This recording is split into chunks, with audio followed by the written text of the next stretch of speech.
આજે બનાવી રહ્યા છીએ અમે ગાજરનો હલવો. જો 2 થી 3 ચમચી તમારા ટેસ્ટ મુજબ તમે જોઈએ તે પ્રમાણે ઘી લઈ શકો છો. 2 ચમચીથી 3 ચમચી જેટલું લીધું છે.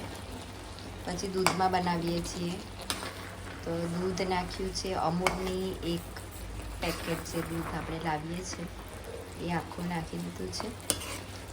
પહેલાં ગાજરને થોડા ઘીમાં શેકીને પછી દૂધમાં નાખીને હવે અમે ચડવા દઈએ છીએ. એકદમ ધીમા તાપે ચડવા દેવાના છે. હમણાં શિયાળો આવી ગયો છે એટલે સુગંધ આવી રહી છે.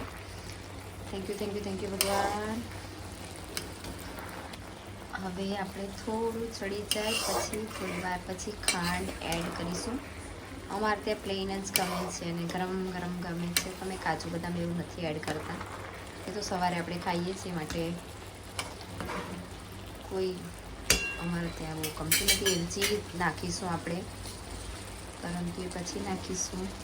જો ગ્રેટિટ્યૂડ તમે પણ ખાઓ હેલ્ધી અને બધાને ખવડાવો.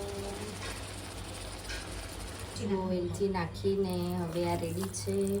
It's ready. થેન્ક યુ ભગવાન. માપનો જ બનાવીએ છીએ અમે તો. ગરમ ગરમ ભાવે છે એટલે જલ્દી ખવાઈ જાય. ફરી બનાવીશું. તમે પણ બનાવો, હેલ્ધી ખાઓ અને ફેમિલીને હેલ્ધી ખવડાવો.